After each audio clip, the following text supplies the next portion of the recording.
তিনিচুকীয়াৰ টিডিএ যিখন মাৰ্কেট আছে এই মাৰ্কেটখনত বিভিন্ন ধৰণৰ ঘটনা আগৰ পৰা হৈ আহিছে। আজি আপোনালোকে অৱগত, আজি অসমৰ খিলঞ্জীয়া ৰাইজ বা সদৌ অসম অৱগত হৈছে যে টিডিএত কেনেকুৱা ধৰণৰ এটা চিটুৱেশ্যন হৈ আছে। আজি কালি 13 তাৰিখে সন্ধিয়া বিয়লি প্ৰায় 3মান বজাত এছ বি মোবাইল নামৰ স্বত্বাধিকাৰী গৰাকীয়ে আমাৰ এজনী খিলঞ্জীয়া একদম দৰিদ্ৰ পৰিয়ালৰ এগৰাকী ছোৱালীক মানে নিৰ্মমভাৱে প্ৰহাৰ কৰিছে বুলি আমি জানিবলৈ পাইছোঁ। আৰু তেখেতৰ এটা সামান্য ভুলৰ কাৰণে বিভিন্ন আগৰ দৰৰ পৰা তেওঁক অকণমান তুচ্ছতাচ্ছিল্য মন্তব্য কৰি আহে। আৰু তেখেতক তাতে ক্ষান্ত নাথাকি আজি কালি পৰহি দিনাখন আমি শুনিবলৈ পাইছোঁ তেখেতক প্ৰহাৰ কৰিছে। আমি ইয়াত ক্ষোভ আছে।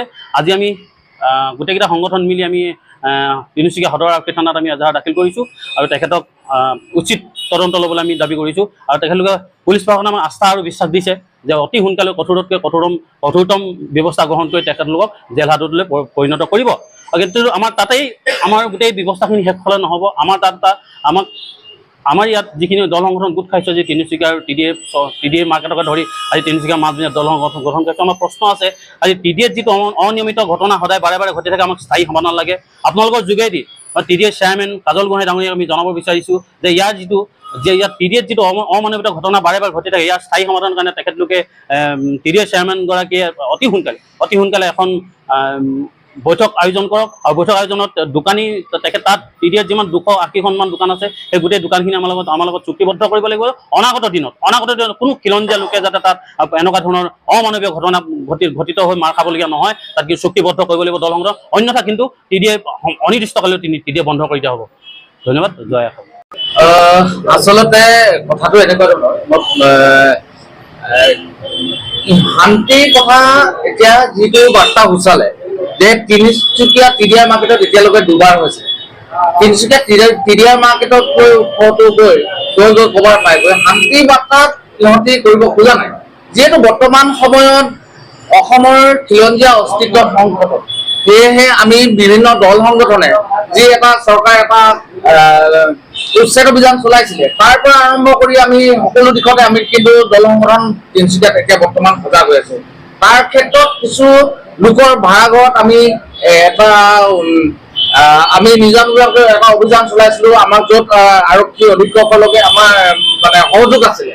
আৰু সেইখিনিত আমি একচুৱেলি কাৰোবাক মাৰপিট কৰিবলৈ যোৱা কিবা নহয়, আমি কিন্তু ইয়াত দেখুৱাই দিব বিচাৰিছিলো যে বাংলাদেশী তিনিচুকীয়াত যে ছেকেণ্ড বাংলাদেশ এখন আছে জুবি ষ্ট্ৰীটত, তাৰ দেখুৱাব গৈছিলো। কিন্তু তাতে বেয়া পায়, কিছুমানৰ ভাড়াঘৰৰ মালিকে বেয়া পায়, এটা ঘটনা সিহঁতি ৰচিবৰ কাৰণে এটা চিন্তা কৰিছে। আৰু টিডিআৰ মাৰ্কেটৰ যি স্বত্বাধিকাৰী আছিলে আগতে, যি এটা হৈছিলে, তাত থকা কিছুমান মানুহ আমি তাতো যি সেইদিনা ঘটনা এটা হৈছিলে, সেইখিনি মানুহ উদ্ভূত হৈছিলে যে কলিমা কিবা আমি কি আঘাত সানিছে কিবা কেইজনমান যুৱকে, সেইখিনিক লৈ কিনে এটা হুলস্থুলীয়া এটা পৰিৱেশ সৃষ্টি কৰিছিলে। কিন্তু সেইখিনি কথাত আমি সকলোৱে বুজি পোৱা নাছিলে। তেতিয়া আমি বুজি পালো আৰু কথাখিনি আমি সিহঁতৰ লগত আলোচনা কৰিছো, এটা সমাধানৰ সূত্ৰ হ'ল। তাৰ লগে লগে ঘটনাটো ঘটি গ'ল। কিন্তু এইটো কথা সম্প্ৰীতি বাৰ্তা কেতিয়া হ'বই নোৱাৰে। যদি সিহঁতে যুদ্ধ লাগিব বিচাৰিছে, আমি অপেন যুদ্ধ লাগিব বিচাৰিছে, আমি যুদ্ধ লাগিবলৈ সাজু হ'ব লাগিব।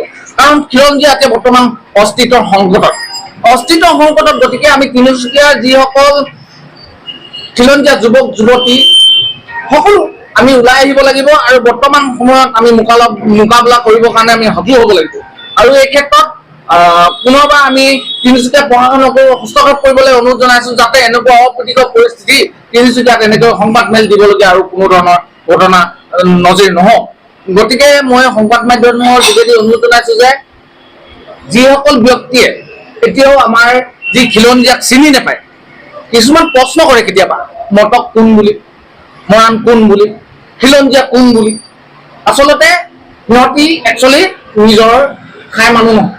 এই তিনিচুকীয়া খিলঞ্জীয়া নহয়, অসমৰ খিলঞ্জীয়া মানুহ নহয়, বহিৰাগত মানুহ এইখিনিয়ে বুজি আছে।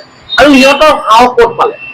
এছামে লাই দিছে। গতিকে লাই দিয়া সকলোকে মই এই সংবাদ মাধ্যমৰ যোগেদি আপোনালোকৰ যোগেদি সাৱধান কৰি দিছো, অনাগত দিনত এনেকুৱা মিতিৰালি কৰি তেখেতলোকৰ লগত নচলিব।